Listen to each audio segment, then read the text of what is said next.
right. Hi, good morning. Good morning, everyone. Hi. A lot of familiar faces here. Hello, hello. Welcome back to ABU 2024.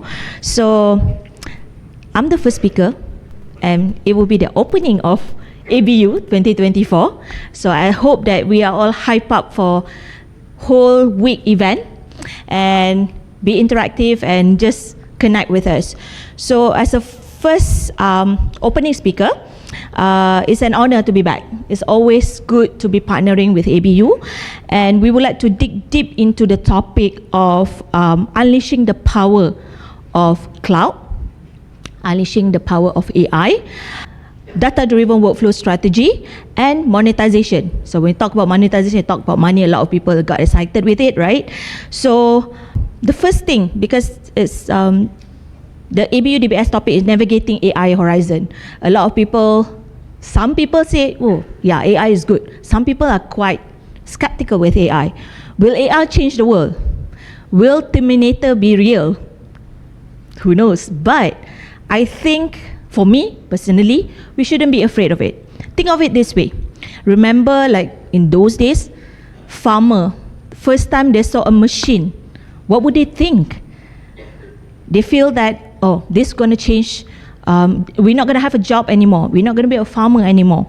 But then, will machine replace human? No. Human will evolve. And then come computer.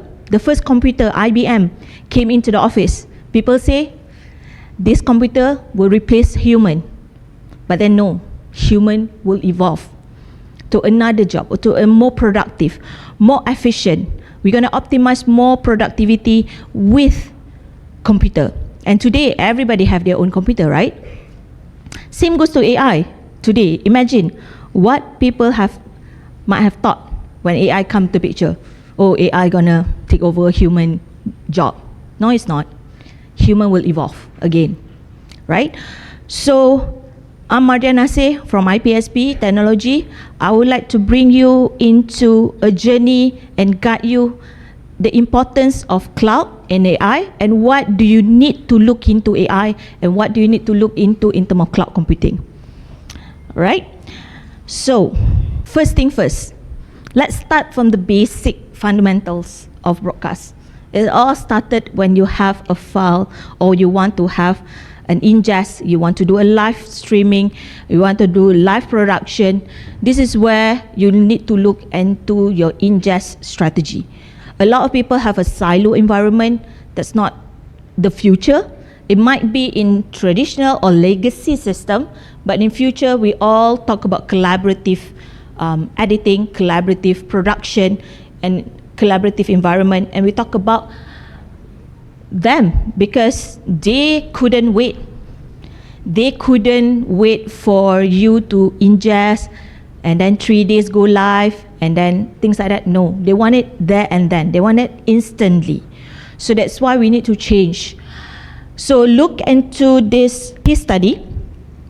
We will share you with a slide, and there is a link to this case study about Fox Sport, what they have done during the Qatar World Cup, where Fox Sport digital team brings cloud production. They have all their editors globally around the world, and they do a cloud production and do live production using, obviously, our partner AWS, which couldn't be here today, but there's a case study on this. So this is the future. This is how you need to look back into your strategy, into your live capture production, into your cloud ingest, into your file-based ingest. Maybe baseband ingest is not yet. It has to be on-prem. So for the next 5 years, we will see a lot of hybrid infrastructure. And if you look into our partner with Amagi, they already done it over the cloud. They already have the cloud playout. They already have the system up and running over the cloud. You don't have to physically install an equipment. You don't have to physically install a server on your premise. There and then you want to launch a channel. Within 24 hours, you can do that. That's how massive the change in the cloud environment has been impacted for broadcaster. So we're talking about agility in launching to the market. And I think this is quite important for you to really deep dive in terms of your workflow right now. You might not need to change everything because you still have your legacy infrastructure. You still want to integrate the legacy infrastructure with the cloud environment, right? And of course, the challenges are there. So number one, ensuring data security and privacy. A lot of people shy away from cloud because they're scared that their file or their asset in the cloud. So when talking about data security and privacy, obviously people like AWS, who already serve a lot of broadcast customer especially, already look into this. And choosing the right cloud provider is the key here. Those cloud providers be able to assess your data security policy, and they'll be able to assess how you want to move to the cloud. They'll be able to help you to migrate to the cloud. So they even work with, for example, in Malaysia, they even work with a government agency to make sure your data security are there. So you don't have to worry about that. But you need to choose the right cloud provider because there's so many cloud providers out there. Number two, managing the bandwidth, managing the latency. So yes, when you talk about cloud, the most important aspect that you need to look into is your capability or your bandwidth to go to the cloud provider that you're aiming for.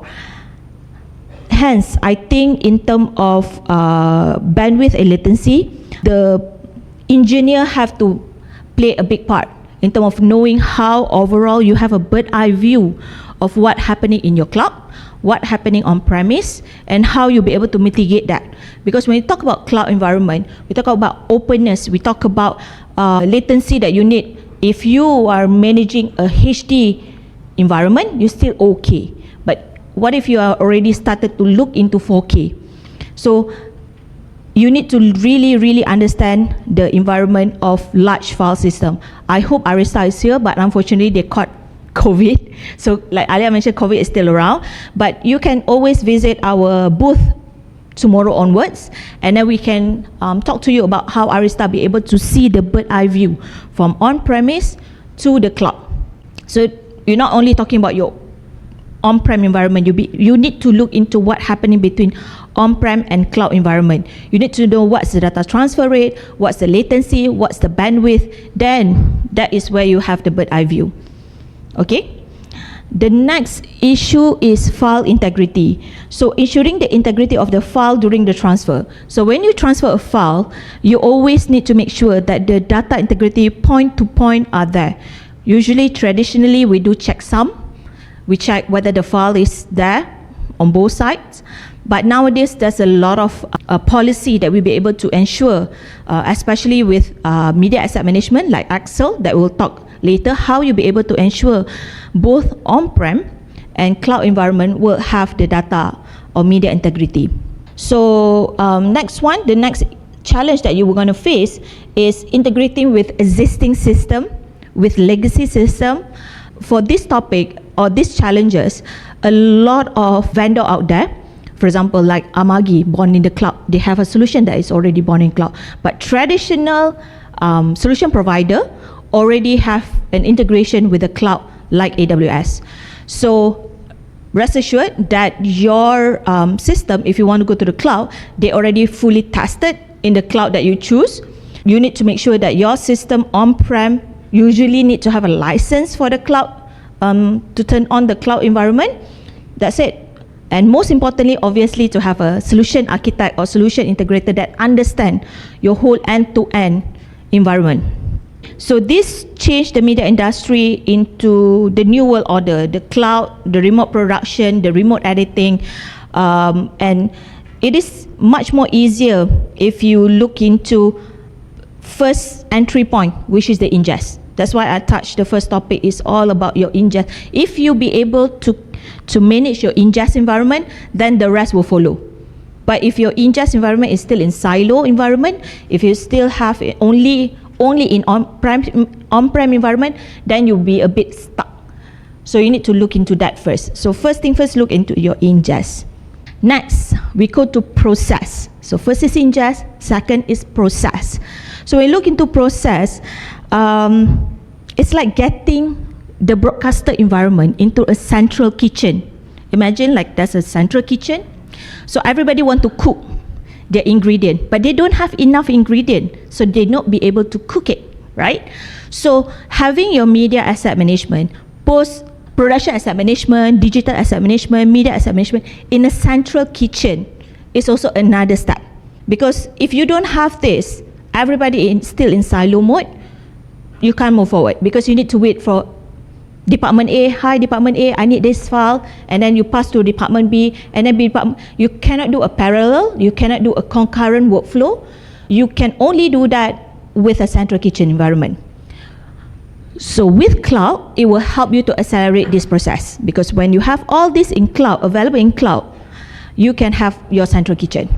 So you can have your production asset management, your media source go to production asset management, media asset management, digital asset management, and with AI and machine learning, it will help you to manage all your assets from on-prem to the cloud.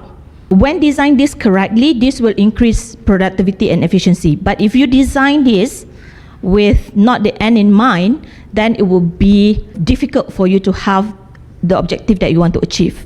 Manual processing is a time-consuming. That's the challenge. So we need to make sure that it's all automated. This is where AI be able to help. Inconsistent in metadata, again, because I'm a person, so I might key in with a different shortcut, with a different name. For example, Datuk Sri Anwar Ibrahim, for example, our Prime Minister, I might key in DS Anwar Ibrahim. Someone will key in Datuk Sri. So these are the inconsistency in metadata happen with all our environment, right? AI will be able to help that. Right? Scale is an issue, because with this environment, when you have a central kitchen environment, you need to scale. Because you imagine, even the media asset management will have about 100 people managing it. Production asset management will have 100 to 200 people managing it. Digital asset management, everybody want to access to it. The posters, the artist name and things like that.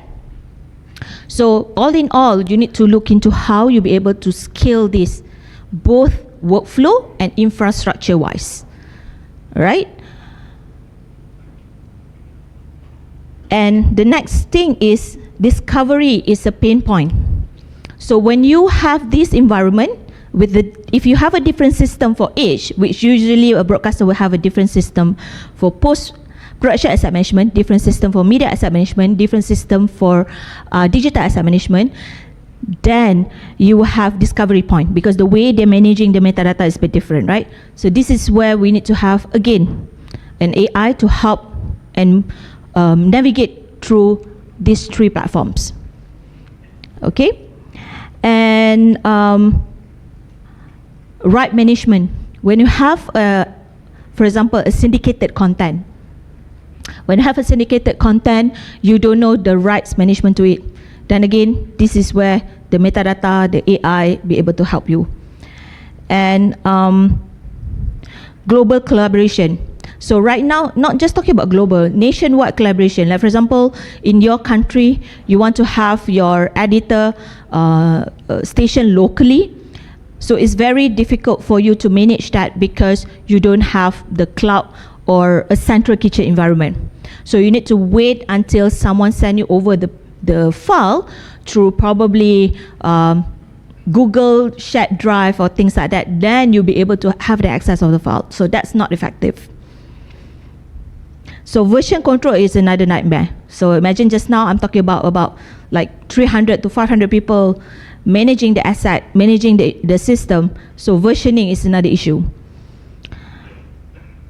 So if you look into all in all, these processes can be done within your environment. Oop.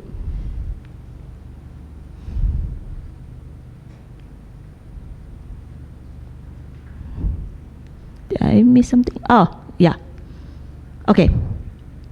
So this is where automated metadata extraction tools leveraging on AI like Excel AI with flexible AI. So the beauty about Excel, they have an on-premise AI. So a lot of people just talk about cloud AI. So when you talk about cloud AI, they feel that, okay, all their data would be over the cloud. So they're a bit skeptical on that. But XL have the option. They have on-prem, and they can also manage it over the cloud. But a lot of customers actually opt in for AI over on-premise, right, Sam? So probably Sam will deep dive more into that. And hybrid infrastructure, because I said traditional or legacy environment, you can't just scrap that away. So hybrid infrastructure, a complete storage agnostic from on-premise to the cloud, and automated tasks with power, because right now it's all about automation. So this is where Axel be able to assist you with that as well. So Axel will have a booth with us at IPSB booth, and Axel also will be showcasing at RTM booth tomorrow, starting tomorrow, because we have an installation with Axel at RTM, nationwide in RTM News. So I see a lot of RTM team here.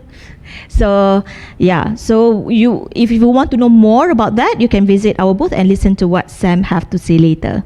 If you look into cloud environment, it's just not nice to have anymore. So previously people like, I want to go to cloud because everybody going to the cloud. So I want to go to the cloud. So it's not a nice to have anymore. So it is a must have in the current environment. It is a must have, and you have to do it now, because a lot of things have changed in the broadcast environment, as you know. Profit has gone down, revenue has gone down, and everything has changed in the environment because the user, like I showed you earlier, they want it fast, they want it now. If there is a live event, they want to have the video on demand there and then. They cannot wait for 3 days for them to access the content anymore. So these requirement or challenges for broadcaster need for you to pivot. You need to pivot your strategy, you need to pivot your environment, and to see the bigger picture as the cloud be able to assist you and help you with your on-prem environment, and the fact that it be able to scale. So that's the thing that on-prem not be able to do. We need to look into how we architect and optimize your cloud, because when you look into this diagram, the on-premise environment, the data center, if you want to have it, your headquarter, Office 1, 2, is still within your environment, or totally public cloud, like what Amagi has done with AWS. But there, a lot of customer that we have right now is still going for a combination of all three. They still want to have a combination of on-prem, they still want to have their on-prem, because they still want, for example, their post-production on-prem, and they will have their nationwide or their backup system, data center outside of their environment, and they will still have their public cloud environment. So it's not one or the other, you can have a combination of all three. The reason why is because of this. The storage market that we know today, say for example, you spend about $8 billion. This is the market of global market, storage market for media entertainment. 8 billion for 2020. Next year in 2025, it's going to be 16 billion. So what it means for you as a broadcaster, today, if you are already spending 1 million for storage, in the next 5 years, it's going to double up. So that's the cost of your storage. So you need to think of that when you are managing your cloud environment, because storage will never stop due to 4K environment, additional more channel, new business model. So you need to really look into your storage strategy. So expectation on the modern age storage, I think for this one, you'll be able to look into the on-premise and hybrid model and a full cloud model. Each of them will have their own pros and cons. On-premise, always a hardware dependency. Onboarding cost is high. Cost, capital expenditure, your manpower, you need to monitor them, you need to manage them. Hybrid model, medium, moderate, and you'll be able to have a contract with a payment plan. Risk also is a bit medium, and admin also is medium. For full cloud, it's a short term, it's a short onboarding term, like timeline wise, but you start low and you will grow as much as your workflow grows. So you need, a lot of people come to me like, is cloud cheap or expensive? For me, it's the same cost. When you evaluate a 5 years or a 10 years plan, projection of your storage is about the same cost. You cannot run away. Even how cheap cloud it is per gig per month, but if you total up for 5 to 10 years, it's the same cost. But admin is low because you don't have to manage the storage anymore, you don't have to manage the data center, and it's a full managed services. However, you need to upskill and reskill your engineer. So your engineer need to understand what cloud is all about and different cloud. Because one cloud to another is slightly different. So you need to upskill and reskill your engineer. For the next topic, we talk about broadcast. So broadcast, when we talk about broadcast, it's all about talking about multi-cloud and multi-content and multi-delivery platform. So when you already have your central kitchen in the cloud, when you have central kitchen on your on-premise, you'll be able to deliver it more efficiently. Because I might be watching over the internet, whereas someone else might be watching over satellite television. So you need to make sure that all this simultaneously be able to deliver, and once it deliver for online, for example, you want it fast there and then to become a VOD channel. And later, Jay will also share on how fast channel be able to help you with Amagi. And if you look into the device landscape for broadcaster, you will see in your remote control, as you can see in the smart TV environment, there's no more red button, there's no more number in the remote control, right? Most of TV nowadays doesn't even have numbers. Why? Because everybody is moving into either Android TV environment, smart TV environment, and they already try slowly to turn off all the traditional television. I wouldn't say it will die tomorrow, but it will go in towards there, because you remember the children, the picture of the children I put up earlier on? They don't even know how to use remote control with numbers. They only know how to swipe. So these are the changes that you need to think about. If we don't change, this is what happened. A lot of people will go to illegal pirated website and pirated content platform, because we don't provide enough environment or broadcast enough for them. So they wouldn't be able to even access your content. And then we're asking ourselves why our number is dropping. Our number is dropping is because we don't give them the access to our content. We didn't put up the content in front of them. But the good thing is, for example, in Malaysia, the anti-piracy effort by MCMC have shown 84% decrease over the years. And 61% of the consumer have changed to an online platform, the legal platform. And 20% become a paying subscriber, while 80% switching to ad-supported service. So this is where Jay topic later on about fast, you need to listen to that, because that will change and open up your mind about how your broadcast will need to deliver your content to the market. And I just want to touch a little bit, these are the case study that I pick up in terms of the rise of fast platform, especially in the US. So in the US, you'll be able to see like Pluto TV. They have 244 channels. That's a lot of channels. Zumo, they have about 181 channels. Roku, about 54 channels. NBC Peacock belong to NBC Universal. They have 22 channels. So how they be able to do that? Like how they be able to launch so many channels really in a short period of time? So these are the things that we like to discuss further. And you can see Tubi streaming hours jump 40% in 2021, overtake the SVOD viewership in the same platform. So we'll be able to see people wanted to watch your content, but especially in Asia, we like free stuff. So if we force our consumer to subscribe, right now with current economy, as we all know, they wouldn't want to subscribe. They want to watch the content, but in a different way. So that's why we need to fight the illegal piracy platform. We need to fight them all and make it available to our kids or our next generation. So fast is one of the strategies that I really urge you on. Okay. With fast, actually you don't even just go with your video on demand. You can add your video on demand source and your live streaming source into a one single fast channel. So this is an interesting way. It's not just, for example, what I would want to look into. Oops. Okay, this is one of the example, the fast potential revenue. So for example, recently, RTM, because there's a lot of RTM people, so I just want to shout out to them. They did a good job in terms of bintang RTM content.